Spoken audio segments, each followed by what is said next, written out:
बड़बड़ाती जिठानी। सिम्मी की शादी एक जॉइंट फैमिली में होती है जहां उसके पति राकेश के चाचा चाची भी साथ रहते थे। उनकी बहू मेघा सिम्मी की जिठानी लगती थी।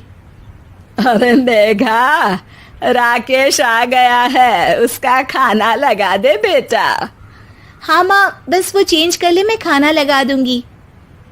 सबके कमरे में जाने के बाद सिम्मी और राकेश साथ खाना खाते हैं, जिसे देखकर मेघा को जलन होने लगती है।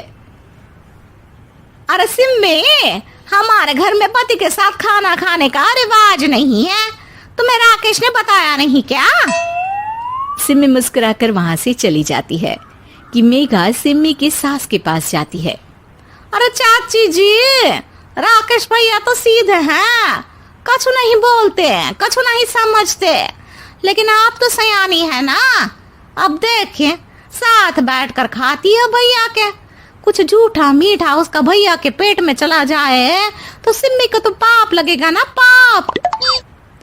सिम्मी मेघा की बात सुन लेती है लेकिन कुछ नहीं बोलती। अगले दिन, सिम्मी, मैं मुंबई जा रहा हूँ, तुमको चलना है तो साथ चलो। मेघा राकेश की बात सुनती है और सीधे सिम्मी की सास के पास जाती है। अरे चाची, अरे चाची। अरे मेघा, क्या हो गया? बहुत परेशान लग रही है, सब ठीक तो है ना? अरे नहीं ना चाची, कैसा ठीक है? राकेश भैया मुंबई जा रहे हैं, आप तो जानती हैं कितने सीधे हैं, इतनी दूर जा रहे हैं, कहीं कुछ हो न जाए। अरे नहीं नहीं, मैं नहीं जाने दूंगी उसे। अरे सिम्मी, पता चला है कि राकेश मुंबई जा रहा है। ना बेटा ना, वो नहीं जा सकता। अरे माँ, उन्हें ऑफिस के काम से जाना था, लेकिन आपको तो पता है ना, उन्हीं दिनों मेरे मायके में शादी है, तो वो अपनी जगह किसी और को भेज रहे हैं। अच्छा अच्छा, तो फिर ठीक है। सिम्मी समझ जाती है कि मेघा ने सास के कान भरे हैं। वो सास से कहती है, माँ जी, लेकिन हम दोनों कुछ दिनों के लिए मसूरी जा रहे हैं। आप तो जानती हैं कि शादी के बाद हम कहीं नहीं गए। अच्छा अच्छा, ठीक है, जाओ घुमाओ। सास वहां से चली जाती है। सिम्मी अपने कमरे में कपड़े पैक कर रही होती है कि तभी मेघा आ जाती है। अरे गर्मी में सर्दी के कपड़े काहे पैक कर रही हो? सिम्मी को मेघा पर नाराजगी तो होती है, लेकिन फिर भी वो कुछ नहीं बोलती। दरअसल मैं और राकेश हनीमून के लिए मसूरी जा रहे हैं ना। का हनीमून? हाँ हाँ, हनीमून। क्यों? हनीमून के लिए तो पति पत्नी ही जाते हैं ना, तो मैं और राकेश जा रहे हैं। मेघा भागकर सिम्मी की सास के पास जाती है।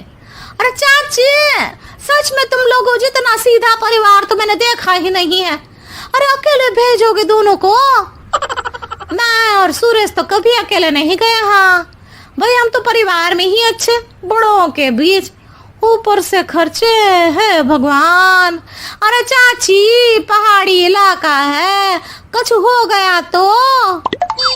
सास सीधे सिम्मी को बुलाती है, लेकिन सिम्मी तो वहीं सास के कमरे के बाहर ही खड़ी थी। बस मेघा दीदी, आपसे यही उम्मीद थी। अरे बड़ी हूँ, घर के कायदे कानून तो मैं ही बताऊंगी ना। अरे तो अपने घर में रखिए ना सारे कायदे कानून।